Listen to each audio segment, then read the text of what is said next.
السلام عليكم ورحمة الله وبركاته. إن شاء الله النهاردة معاكم في وصفة جديدة هنقدم فيها المسقعة بطريقة مختلفة شوية.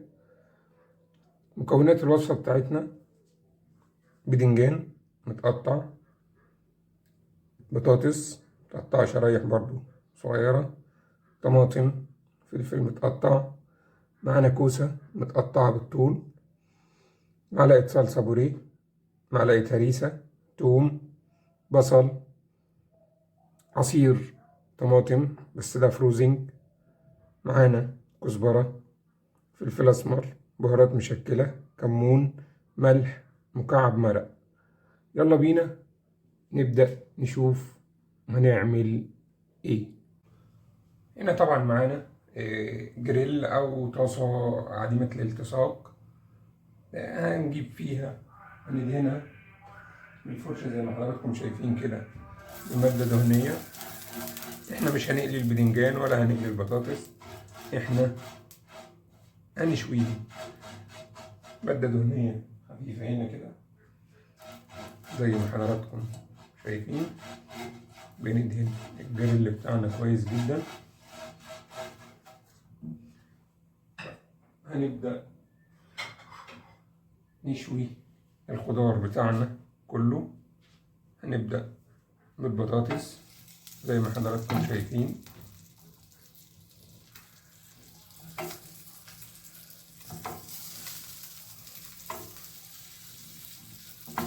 نبدأ نرص فيها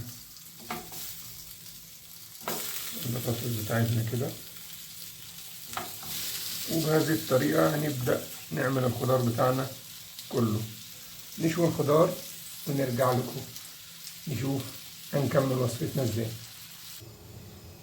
هنا زي ما حضراتكم شايفين قلبنا البطاطس، بان فيها اللسع بتاع الجريل. هنا حاطين طاسة هنبدأ نعمل فيها جنب، واحنا بنشوي خضار هنبدأ نعمل فيها الصوص بتاع المسقعة. هنجيب شوية من زيت الزيتون زي ما حضراتكم شايفين كده، شوية صغيرين. طبعا زيت الزيتون ما بيسخنش، فهنبدأ ننزل بفص الثوم يدول، نديله تقليبة بسيطة.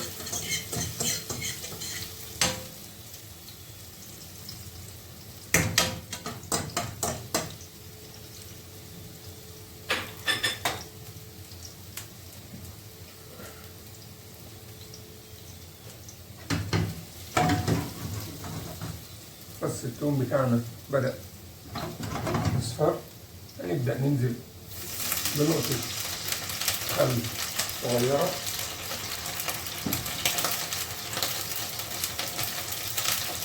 هننزل بمعلقة صلصة الجريل مع الهريسة،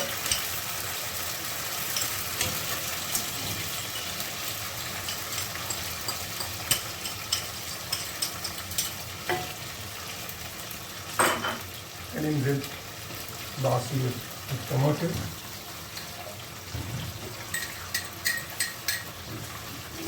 ونسيب الصوص بتاعنا يتجانس كله مع بعضه، وفي الآخر هنتبله بالتوابل بتاعتنا. وكده يبقى الصوص بتاعنا خلص. هننتظر نشوف القوام النهائي بتاعه على ما الصوص يخلص والخضار، ونقفل الخضار والطاجن بتاعه. هنا طبعا زي ما حضراتكم شايفين البدنجان قلبناه برضو. وهنا هنبدأ نتبل الصلصة بتاعتنا، هننزل بالتوابل اللي احنا قلنا عليها، ونسيبها شوية تتجانس مع بعضها على ما نشوي بإيه الخضار بتاعنا. هنبدأ نرفع البدنجان ونشوي البصل، وبعد كده نقفل طاجن المسقعة. وهنا زي ما حضراتكم شايفين خلصنا شوينا كل الخضار بتاعنا. هنبدأ حاليا نرص البايركس بتاعنا او الطاجن. هنبدأ بالبطاطس زي ما حضراتكم شايفين.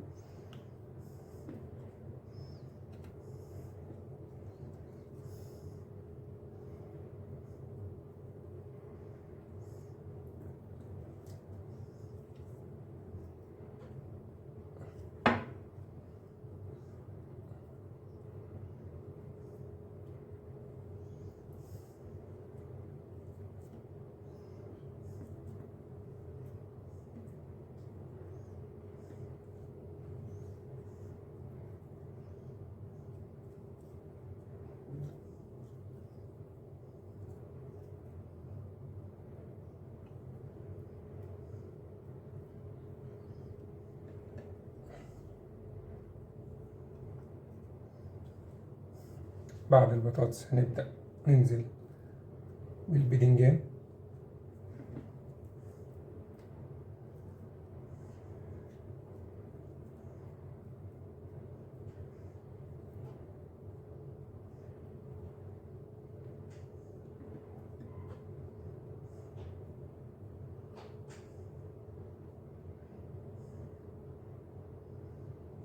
هنبدأ ننزل بالبصل.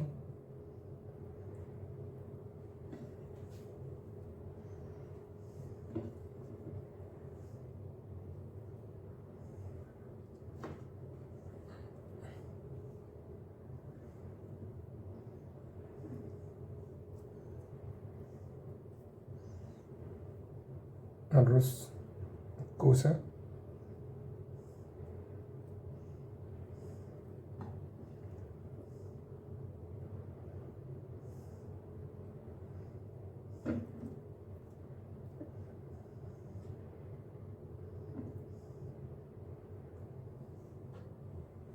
ونبدأ نرص الفلفل بتاعنا.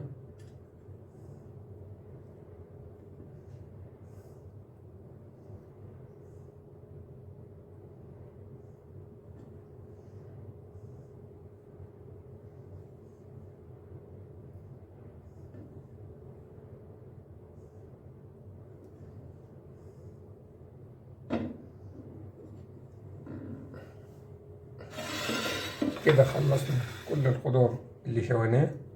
هنبدأ نرص على وشها الطماطم.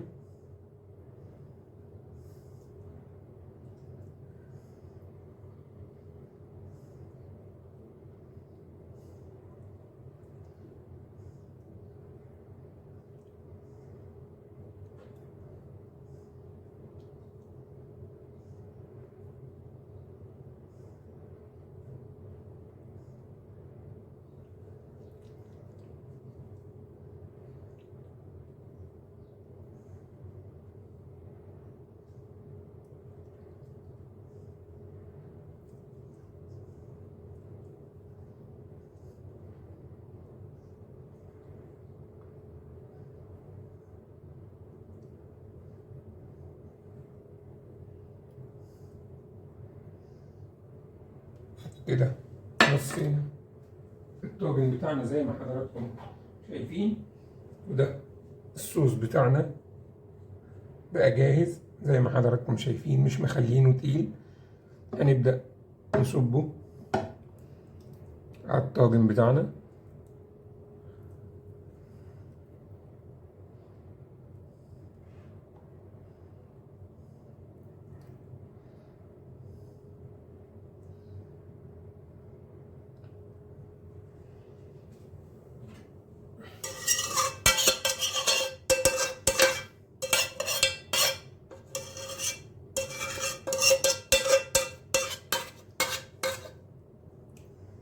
وهنبدأ نظبط الصلصة بتاعتنا زي ما حضراتكم شايفين،